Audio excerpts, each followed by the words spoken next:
Chegou a hora, time. Agora é cabeça no jogo, coração na camisa, entrega total. Esse não é só mais um jogo, é o nosso jogo. E a única forma de vencer é jogarmos juntos. Olhem ao redor, somos um grande time. E apesar de cada um ter a sua função, o que realmente importa é o que fazemos juntos. O grande time não joga por si mesmo. Ele joga pelo todo, joga por algo maior. Ele se entrega, se apoia, se move como um só. Quando um cai, o outro levanta. Quando um conquista, o outro conquista junto. E é por isso que quando entramos em campo, não vamos apenas jogar, vamos dar tudo de nós. Porque grandes times não entram para participar, eles entram para fazer história. E a nossa já foi escrita.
Senhoras e senhores, preparem-se. Os competidores estão a postos para a largada da nossa grandiosa maratona.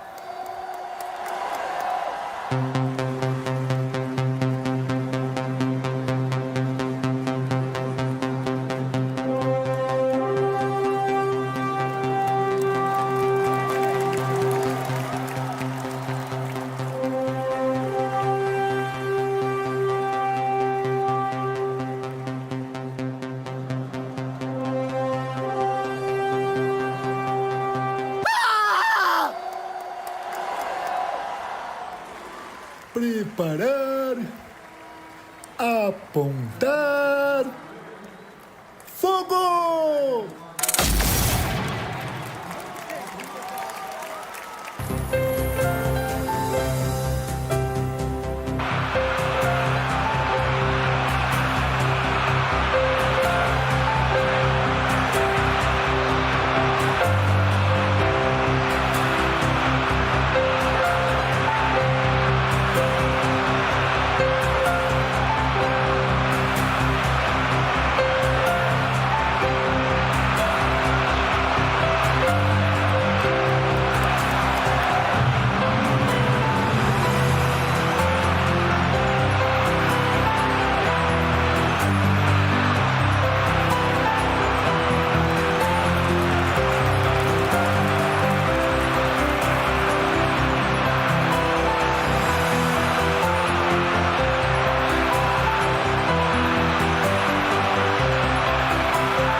É tudo uma questão de foco. Quando nós estamos falando em jogar num time, nós estamos falando sobre ter um foco, um objetivo em comum. Não importa o quão forte você seja, não importa o quão capaz e habilidoso você seja, não importa quantos recursos você tenha. Se você não tiver foco e se as distrações te pegarem no meio do caminho, é provável que você perca qualquer corrida da vida. Principalmente quando nós estamos falando da corrida no Evangelho e para o Evangelho. Por isso que nessa série do Grande Time, nós estamos falando sobre o foco, como um lugar onde nós precisamos entender que é o elemento fundamental quando estamos numa grande disputa. E talvez você entrou aqui um tanto quanto desavisado ou desavisado, mas de fato, você e eu, quer queiramos ou não, estamos diante de um grande jogo, de uma grande disputa. Entre aquilo que é celestial e eterno e entre aquilo que é mundano e terrenal. Nós estamos numa eterna disputa entre o reino de Deus e o reino das trevas. E nesse lugar não tem espaço de neutralidade. Ou você está em campo correndo de uma maneira inteligente, focada, ou você está se distraindo e perdendo território. Não tem como ficarmos na arquibancada. Ou estamos correndo em campo, ou estamos avançando. Até porque a palavra de Deus nos diz que as portas do inferno não prevaleceriam contra a igreja. Ou a igreja está avançando contra o inferno, ou o inferno está resistindo a esta igreja. E muitas vezes nós estamos distraídos. Às vezes estamos displicentes demais, negligentes em relação a esse campo de batalha, ou esse lugar de disputa, esse entrar em campo para que nós possamos ser representantes do grande time. Não de uma religião, não de uma denominação, nem de uma doutrina, mas do grande time de Deus que se chama a expressão do reino de Cristo na terra. Por isso, foco é um elemento fundamental. E nós fizemos aqui uma introdução maravilhosa da mensagem. Talvez você possa ficar um pouquinho escandalizado. Ou escandalizado se você está chegando aqui pela primeira vez na nossa comunidade. Mas sim, nós também usamos as artes para fazer a introdução de um sermão. Também usamos as artes para também apresentar uma mensagem bíblica. E eu queria que você estivesse com seu coração aberto, porque nós vamos falar sobre o grande objetivo do grande time. Foco, meta e objetivo. É ali que os nossos olhos devem ser colocados. E nós encerramos a mensagem da semana passada falando sobre o texto de Hebreus capítulo 12, versículo 2, que diz assim: olhando firmemente para Jesus, que é o alvo, que é a nossa linha de chegada, que é o autor e o consumador da nossa fé. É nesse lugar que nós nos desenvolvemos e nós nos projetamos nessa carreira e nessa corrida. E Paulo, o apóstolo, que entende muito bem das Olimpíadas, Paulo, que reconhece os estádios e as pistas de competição, usa elementos importantíssimos para falar de uma igreja que estava de uma maneira negligente e distraída, servindo a Deus no mundo. A igreja é de Corinto. Uma igreja que estava voltada para si mesmo e estava muito distraído com efeitos ou eventos marginais, periféricos, secundários e que não estava contribuindo em nada para que ela pudesse avançar para o alvo e para o objetivo que ela tinha de estar ali em Corinto e situada e enraizada naquela região. Veja só o texto de Corinto, de primeira carta de Paulo aos Coríntios, que diz no versículo de número 24 do capítulo de número 9. Vocês não sabem que de todos os que correm uma competição, apenas um ganha o prêmio? Corram de tal modo que alcancem o prêmio. Todos os que competem nos jogos se submetem a um treinamento rigoroso para obter a coroa que logo perece. Mas nós fazemos para ganhar uma coroa imperecível. Sendo assim, não corro como quem corre sem alvo, e não luto como quem esmurra o ar. Contudo, esmurro o meu próprio corpo e faço dele o meu escravo, para que depois de ter pregado a outros, eu mesmo não venha ser desqualificado. Preste bem atenção nesse texto que o apóstolo Paulo traz uma clareza sobre o objetivo daquele grupo de pessoas se desenvolver nessa carreira cristã. Ele diz: vocês estão em campo, vocês estão na pista, e quando vocês estão nesse movimento, vocês têm que entrar para ganhar. Viu só o texto que ele diz? Vocês não sabem que os que estão no estádio correm para ganhar um prêmio? Ele fala dizendo o seguinte: se vocês forem correr, corram para ganhar. Corram com foco, corram com inteligência, corram com o objetivo, alcançando a meta e o alvo. Porque nós não podemos correr de uma maneira displicente. Ele diz o seguinte: corram vocês de tal maneira que vocês alcancem esse prêmio. Vocês têm que ter um padrão, uma forma, um objetivo, porque para alcançar esse prêmio vocês têm que corresponder à prática disso. Eu, o apóstolo, diz ele, estou correndo de uma maneira disciplinada. Eu também estou cuidando do meu coração para correr e não correr sem alvo, não correr sem objetivo, não me distrair com os periféricos e secundários da vida. Eu quero ir diretamente àquele que é o meu objetivo, de ser e de estar no mundo. Portanto, diz o apóstolo Paulo nesse texto, se você for entrar em campo, entre para ganhar. Eu fico imaginando talvez ele reunindo os coríntios ali no vestiário, naquela roda de entusiasmo e de motivação, dizendo para eles: vamos, gente, nós vamos ir para o campo, nós vamos entrar agora no estádio, nós vamos agora competir pelo reino de Deus, entrem para vencer, entrem para ganhar, é isso que está em jogo. E talvez você esteja dizendo: não, pastor, isso não diz respeito à Bíblia não, aí você viajou demais. É que você está acostumado com a palavra ganhar num outro contexto. Quando eu falo entre para ganhar, você pensa na cultura pós-moderna, de cultura e de economia hegemônica capitalista, e no modelo consumista de ser. Então, para você, quando eu falo ganhar, você está dizendo vantagem, sucesso, lucro. Então nós precisamos desconstruir esta palavra, porque quando Paulo fala, quando vocês entrarem, entrem para ganhar o prêmio, ele não está falando sobre sucesso pessoal, ele não está falando sobre lucro individual, ele não está falando de nenhuma maneira de ganhar do ponto de vista de tirar vantagens disso. Isso é nosso. Por isso a gente precisa desconstruir essa palavra. Quando eu falo entrar para ganhar, que nós somos um time, um grande time de Deus que entra para vencer, entra para ganhar, a gente precisa ir para esse caminho onde essa palavra é estruturada. Eu sei que muitas coisas estão sendo desconstruídas em você nesses dias aqui. Primeiramente, entrar numa igreja na semana passada onde as pessoas vestem camiseta de futebol, eu sei que não é fácil. Ouvir um pastor pregando de boné, vestido de treinador, e com um apito também não é nada normal para uma igreja evangélica. Mas é isso que nós precisamos fazer, desconstruir alguns conceitos que estão enraizados em nós e que nos impedem de ver as Escrituras como atual, vibrante e verdadeira.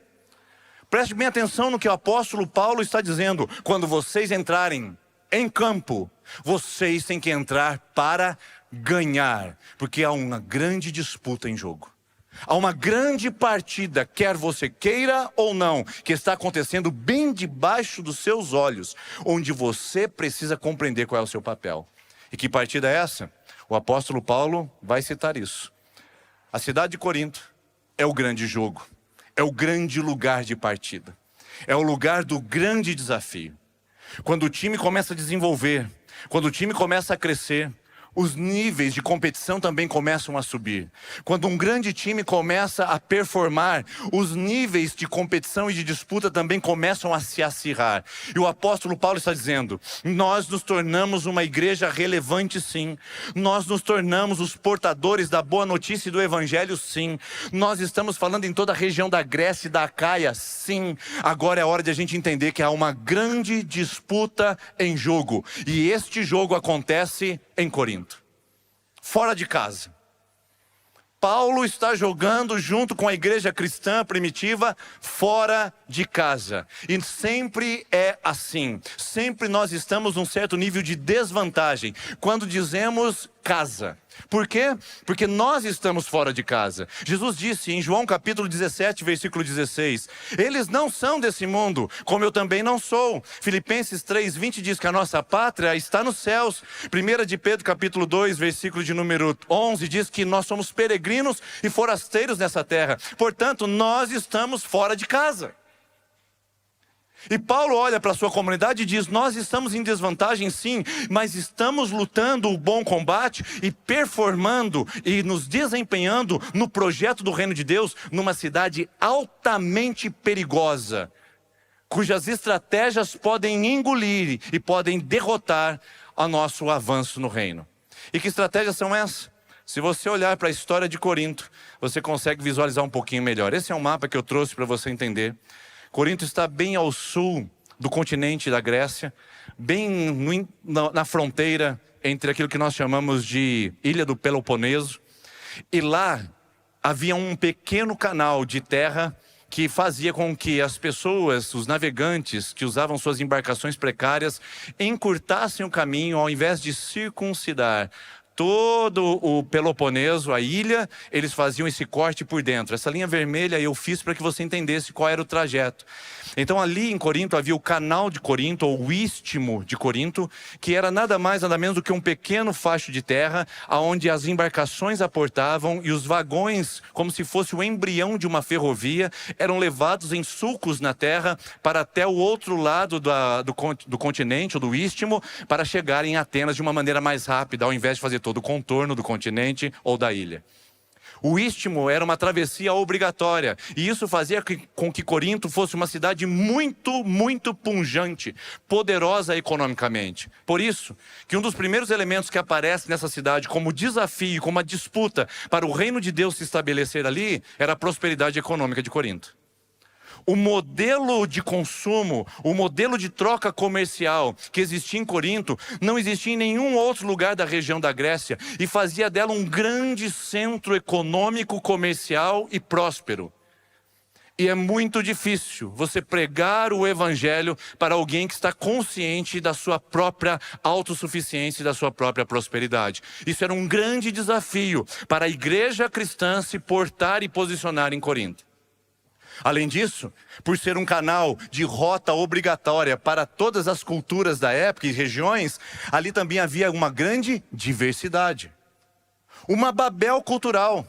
Gente de várias línguas, de várias culturas, de vários comportamentos, de vários valores, fazia uma confluência naquele lugar e se tornava uma Babel cultural, ao ponto de que fosse um grande desafio para o evangelho ser interpretado, traduzido e conduzido até aqueles corações de diferentes partes do mundo. Além da diversidade, havia uma grande religiosidade. Corinto, historicamente, é conhecida como a sede do templo da deusa Afrodite, cujo templo principal abrigava milhares de sacerdotisas cultuais que ofereciam seus corpos para prostituição sexual num ato de orgia como se fosse um sacrifício à deusa do amor, à deusa do prazer, Afrodite. Além disso, era o lugar do Deus nos acuda, melhor dizendo, o lugar dos deuses nos acudam, porque todos os deuses que vinham das diversas caravanas eram abrigados naquele lugar, eram bem recebidos, cada um com seu próprio nicho, cada um com a sua própria estatueta, cada um com a sua própria manifestação religiosa, era bem-vindo. Corinto abria os braços para abraçar toda a expressão religiosa. O ecumenismo estava em alta naquele lugar. Além da religiosidade, havia imoralidade. Por causa desse ambiente tóxico e promíscuo, as pessoas tinham uma maneira leviana e muito permissiva de viver. Era conhecido entre toda a região o modo libertino dos coríntios de viver. Sim, se chamava corintianizar. Me perdoe os corintianos por essa palavra tão estranha, mas sim, corintianizar nos tempos de Paulo era considerar uma vida vil, uma vida permissiva, uma vida promíscua e imoral. E a igreja estava situada exatamente neste cruzamento entre grandes religiosidades e imoralidade. Além disso, era um lugar de grande racionalidade. Havia filósofos sofistas, a escola sofista era muito conhecida na região de Corinto, além das academias, o templo de Academos, o deus da sabedoria, o deus do conhecimento. Ele fazia um grande movimento onde as pessoas tivessem acesso à racionalização, ao conhecimento e faziam disso o seu próprio Deus. E para finalizar, como se não fosse o bastante, nós temos em Corinto um modelo de entretenimento de vida baseado na cultura greco-romana. A cultura do pão e do circo. Se você der estádios lotados, competições e jogos istmicos a cada 2 anos em Corinto, as pessoas vão ficar felizes e você vai amenizar qualquer tipo de desconforto ou revolta social. Um ópio, através do entretenimento, era oferecido para anestesiar as consciências, e o pão e o circo era dado aos coríntios para que de alguma maneira eles desfrutassem de entretenimento naquele lugar e pudessem desfrutar disso de uma maneira anestesiante da sua própria consciência. Eu não sei quanto a você, mas enquanto eu falava parecia que eu estava falando para Maringá. Maringá não está na Grécia. Nós não estamos no Istmo e nem temos o canal maringaense. Mas nós já estamos numa metrópole com região metropolitana. E existe uma grande confluência de diversidade. Onde nós estamos vendo pessoas de culturas diferentes, de condições diferentes, de modelos de pensar diferentes, se achegando e se colocando no mesmo espaço. E esse é um grande desafio para a igreja responder. Nós estamos vendo uma cultura imoral e libertina, uma permissividade sendo dada a todos os tipos de pessoas, inclusive dentro dos crentes e nas próprias igrejas.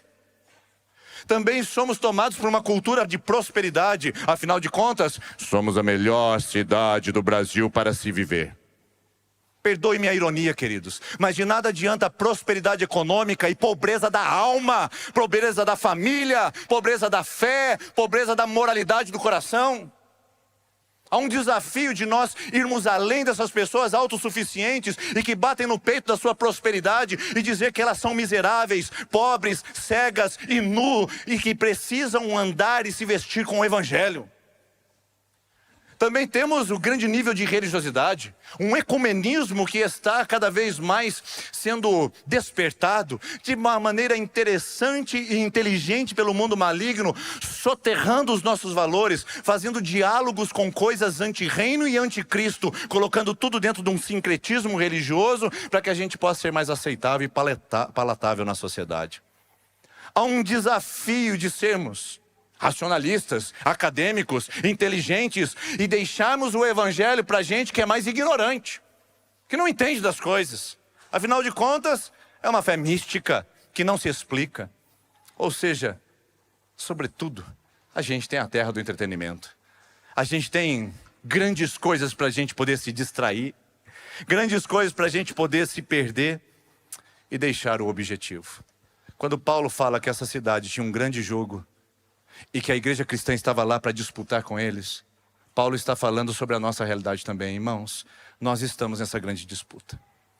Há uma disputa em andamento exatamente agora.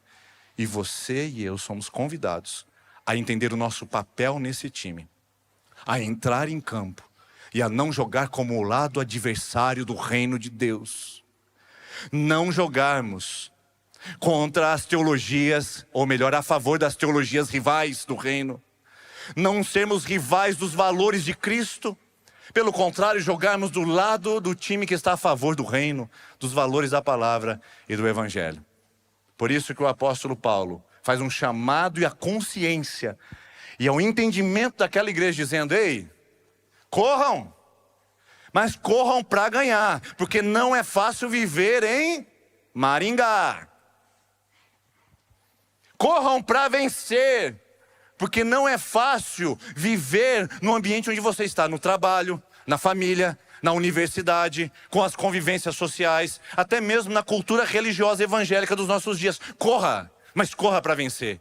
Paulo diz aos Coríntios, e a palavra de Deus pula para o nosso coração e diz para mim e para você: corra, corra para vencer, para ganhar, porque nós estamos nessa grande disputa.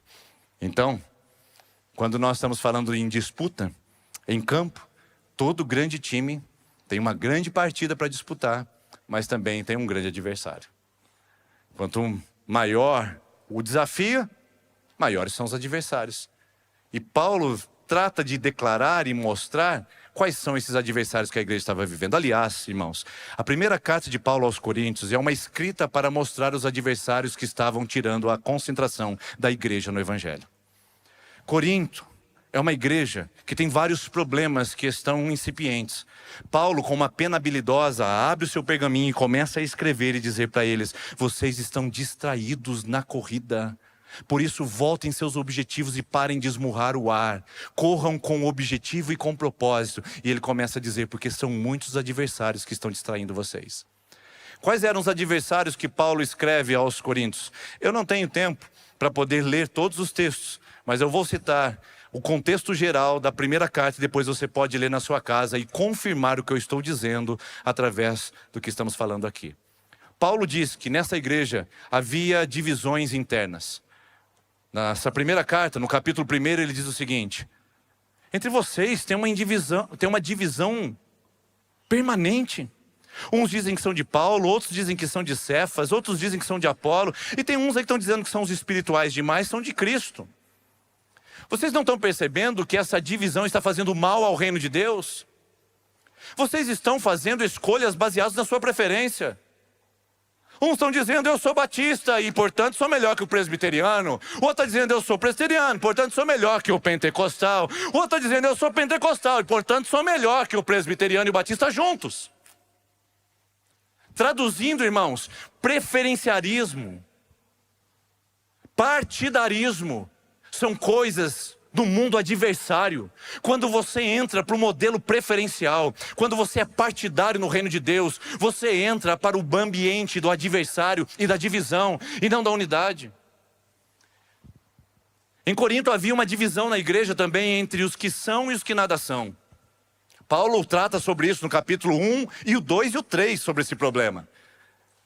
A teologia vai nos mostrar e a história vai nos confirmar de que os que nada são eram aqueles que eram pobres. E os que são eram aqueles que tinham nomes, sobrenomes, status e recursos. Naquela cidade de prosperidade havia um grande abismo econômico, não diferente dos nossos dias. E Paulo vai dizer, vocês estão divididos, porque vocês não tratam bem os que nada são, e os que nada são não tratam bem os que são. Vocês não têm maturidade para conviver no mesmo ambiente. Há divisão entre vocês, entre ricos e pobres. Há divisão entre vocês, entre os que preferem uma pregação centrada e aqueles que gostam de evangelizar em praça pública. Há uma divisão entre vocês em que são arminianistas e os que são calvinistas. Está errado, Paulo diz, vocês têm que correr pelo evangelho. Vocês têm que olhar para o alvo. E essas divisões e contendas só faz com que vocês joguem do lado adversário.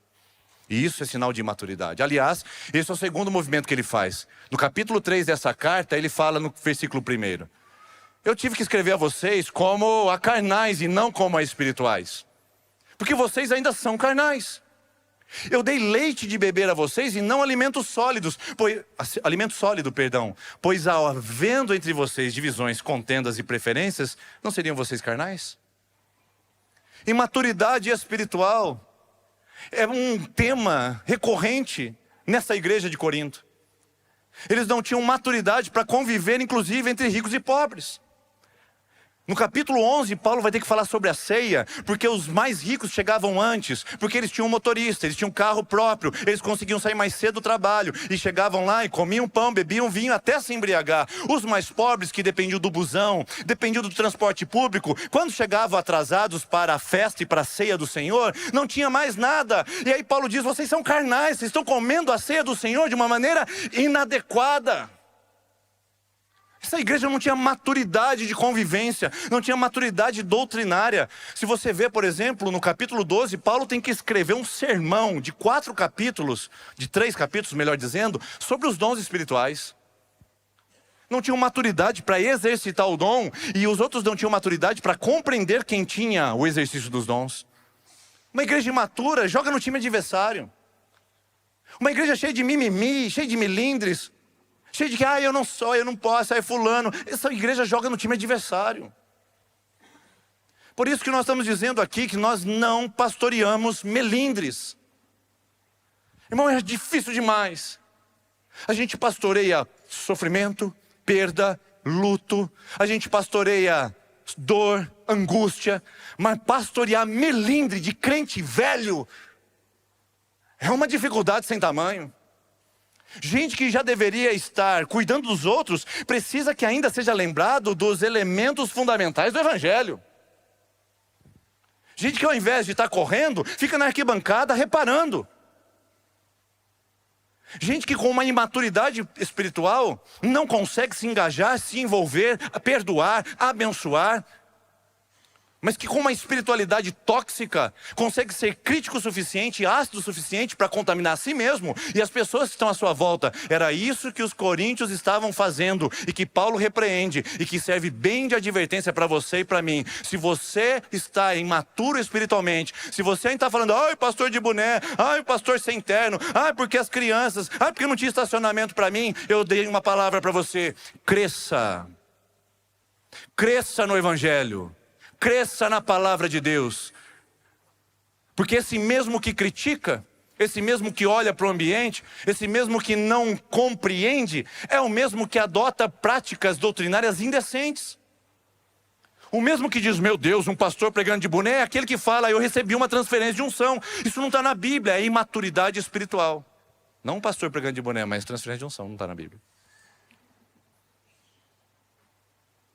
Nós já recebemos uma transferência de unção, irmãos. Uma vez só. Porque o ungido veio morar em nós. Acabou. Ninguém precisa transferir unção para você.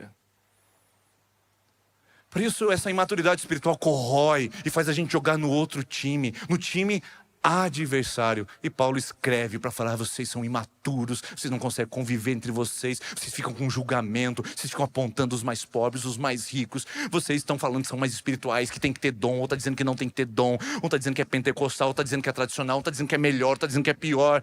Chega! Paulo diz: desse jeito vocês estão no time contrário. E para encerrar, no capítulo número 5 dessa carta, Paulo escreve sobre imoralidade escandalizadora.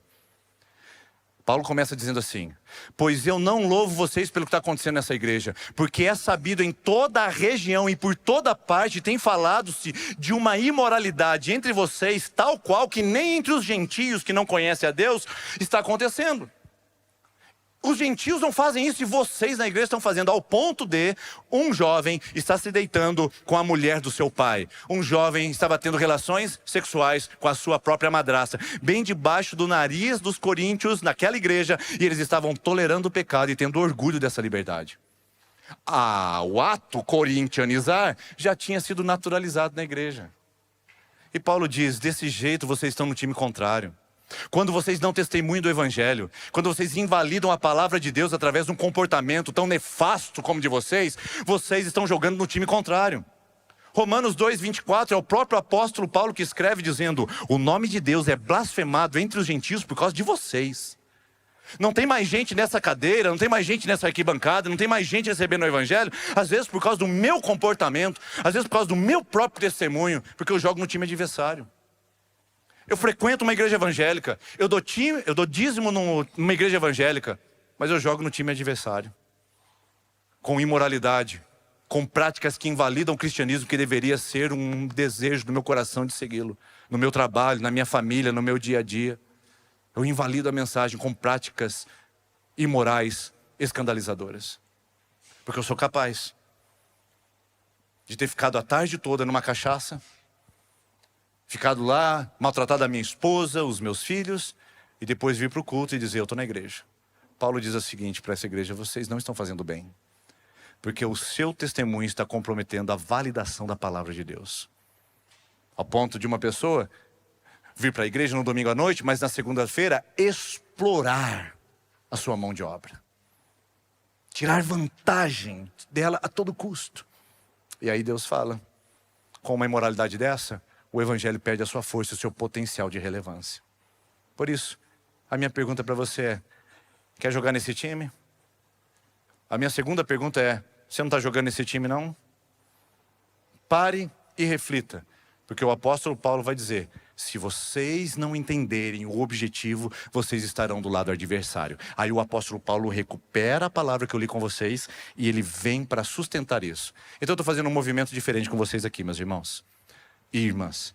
Eu estou lendo a Bíblia ao contrário. Eu comecei pelo final, pela conclusão. Só que Paulo sustenta essa palavra de uma outra maneira que talvez você não tenha percebido. Para enfrentar um grande adversário, é preciso um grande objetivo. Qual é o objetivo que o apóstolo Paulo fala para sustentar aquela conversa que a gente iniciou aqui? É esse aqui, ó. 1 Coríntios capítulo 9, versículo 16. Eu li com vocês do 24 ao 27. Agora eu vou ler o 16 até chegar lá. Contudo, quando prego o evangelho, não posso me orgulhar, pois me é imposta a necessidade de pregar. Ai de mim, se não pregar o evangelho. Porque se prego de livre vontade, tenho recompensa. Contudo, se prego por obrigação, estou simplesmente cumprindo uma incumbência a mim confiada. Qual é, pois, a minha recompensa? Apenas esta: que pregando o evangelho, eu o apresente gratuitamente, não usando assim dos meus direitos ao pregá-lo. Você percebeu aqui quantas vezes aparece a palavra pregar? 7. Em 3 versículos. É uma redundância que deixa o texto até tedioso. É mais ou menos o seguinte, Coríntios, eu prego o evangelho, porque eu preciso pregar o evangelho. Ai de mim se não pregar o evangelho, porque tudo que eu tenho é pregar o evangelho. E se eu pregar o evangelho, as pessoas conhecerão a Cristo. Mas se eu não pregar o evangelho, você está entendendo a redundância? Por que Paulo faz isso?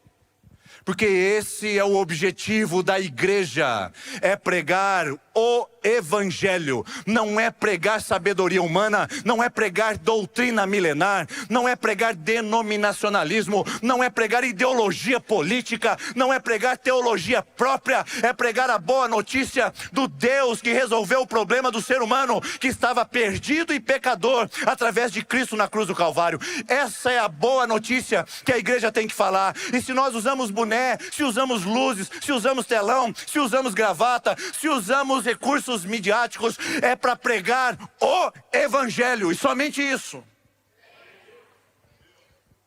É falar de Jesus, apresentar a Jesus e mostrar Jesus a uma Corinto totalmente imoral, religiosa, diversa, consumista, cheia de entretenimentos e prazeres próprios. Ai de mim se não pregar o Evangelho. Ai da segunda IPI de Maringá se não pregar o Evangelho. Se ficar com muito blá blá blá, com muitas fantasias, com muitas peripécias vocabulares. Ai da igreja que não prega o Evangelho,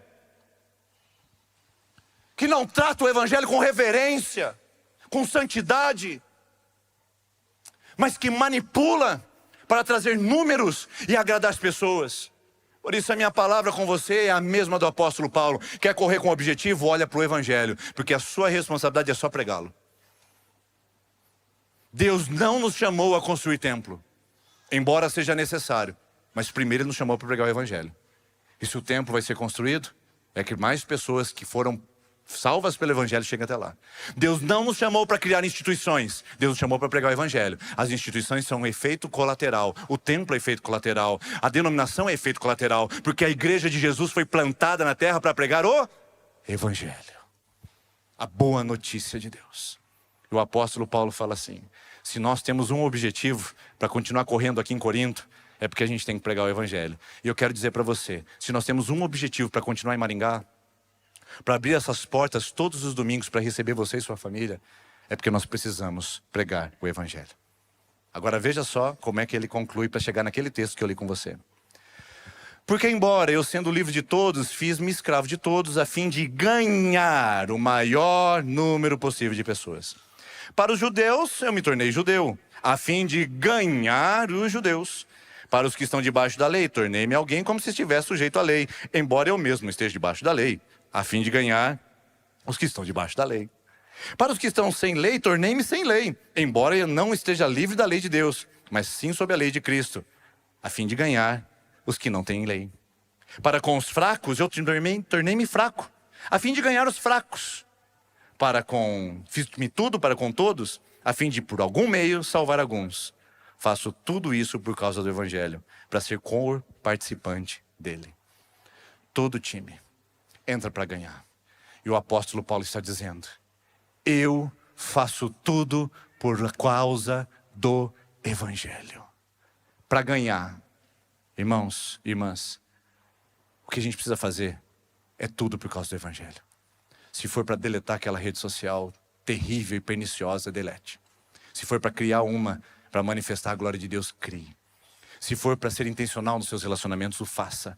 Se for para excluir alguns relacionamentos que estão roubando a sua capacidade de influenciar, exclua. Faça tudo por causa do Evangelho. Porque é o Evangelho que precisa ser o ponto de partida para ganhar. Um grande time ganha. Agora é a palavra importante. Um grande time não ganha números numa igreja, embora ontem a gente tenha ganhado um grande número aqui, ficamos felizes por isso. Mas um grande time não ganha números. Um grande time não ganha território. Veja quantos quarteirões, veja quantas filiais nós temos, veja qual é a expansão da nossa denominação. Um grande time não ganha financeiramente, veja a nossa arrecadação, veja a nossa potência financeira. Um grande time ganha vidas para Jesus, corações perdidos e destroçados pelo pecado. Um grande time ganha almas que estão sujas por causa da distância com o Pai Celestial. Um grande time está preocupado com vidas, com corações, com almas perdidas. Nós, como time, jogamos para ganhar. E o que nós ganhamos? Ganhamos vidas para o Senhor Jesus. Esse é o nosso papel. Essa é a nossa responsabilidade. E é para isso que nós fomos escalados. Por isso eu quero perguntar para você. Você joga do lado do time de Deus? Você está escalado no time, do grande time, melhor dizendo, de Jesus, que eu quero mostrar essa escalação para você agora. Diante do que nós falamos, você é convidado para ocupar as seguintes posições. Você joga nessas posições. Primeiro, você, como Paulo, é escalado para jogar pelo Evangelho. Paulo diz: tudo faço por causa do Evangelho. Nós vamos fazer qualquer coisa que não seja pecado para ganhar pessoas para Jesus. Qualquer coisa que não seja pecado para ganhar vidas para o reino de Cristo. E Paulo diz isso: é o Evangelho que faz essa obra. Não é a nossa doutrina, não é o nosso palpite. É o Evangelho que transforma corações. Ele é o poder para a salvação de todos os que creem, de acordo com Romanos capítulo 1, versículo 17 e 18. Segundo, na escalação, você também é chamado para jogar com maturidade. O apóstolo Paulo diz: eu me fiz de tudo para com todos. É necessário maturidade para isso. Para ser sal da terra e luz do mundo. Para se misturar sem se contaminar. Para sair por esse mundo cuja partida é tão desvantajosa, mas sair na força do Espírito Santo para ser uma testemunha, um saleiro, ou melhor, um sal fora do saleiro, para salgar um mundo que está apodrecendo por causa da sua prática sem Deus. Maturidade para você lidar com o diferente. Maturidade para você conviver em espaço. Maturidade para conhecer a palavra de Cristo e não ser levado por vãs doutrinas. Maturidade para você não ser um emocionalista barato que fica atrás de movimentos para você ter mais espiritualidade. Maturidade para você crescer em Cristo e somente em Cristo. E no grande time de Deus, você é convocado para jogar a favor desse time com testemunho. O apóstolo Paulo fala assim: para que eu, tendo pregado a muitos, não venha a ser desqualificado. Não desqualifique a palavra de Deus na sua vida. Segundo IPI de Maringá, que nós sejamos um luzeiro de Cristo nessa cidade. Não invalide o Evangelho que é pregado nesse lugar através da sua vida, através do seu comportamento, através do mau testemunho. Seja do lado do time de Deus. E quem joga nesse grande time testemunha de Cristo com autoridade, testemunha de Cristo com integridade. Não somos perfeitos, falharemos certamente, mas com certeza buscaremos sempre o alvo de glorificar a Cristo através da nossa vida. Por isso, jogue do lado do grande time de Deus. E aí eu pergunto para você: em qual time você está escalado hoje? Onde é que você joga? Sinceramente, sem nenhum tipo de hipocrisia, porque a gente está entre adultos aqui. Sem nenhum tipo de máscara, porque a gente não está se expondo ao mundo na nossa rede social mentirosa. Vamos ser sinceros com a gente mesmo. Olhe os adversários e olhe os competidores do reino. Onde é que você tem sido escalado com mais frequência? Onde é que você está no projeto do reino de Deus? Você já é membro há 30 anos da segunda IPI? Você é membro há 1 ano? Você chegou hoje aqui pela primeira vez? A pergunta é a mesma para todos. Em qual escalação você está assumindo a posição? De que lado você está no grande time? Porque um grande time que vence é um grande time que tem esse objetivo. O objetivo de ser maduro, o objetivo de expandir o Evangelho através do bom testemunho e o objetivo, sobretudo, de mostrar o Evangelho. Nós vamos ouvir uma linda canção nesse momento e que vai trazer para nós uma reflexão sobre que lado nós estamos do time. E eu queria que você fizesse um compromisso com Deus essa noite enquanto você ouve essa canção. Que apesar de todas as informações que você tenha recebido do mundo evangélico ou do mundo religioso, que apesar de todas as informações do mundo cultural e até do mundo ideológico, você possa fazer uma sondagem do seu coração e perguntar sinceramente: em qual lado eu estou jogando no grande time de Deus? Eu sou aquele que compete a favor? Ou sou aquele que, sem perceber, faço parte do time adversário? Sim, porque pode ser que isso esteja acontecendo sem que você note e mesmo que perceba. Por quê? Sem foco, a gente se distrai. E quanto menos a gente perceber, a gente está do lado do adversário. Vamos ouvir essa canção e depois nós vamos orar juntos.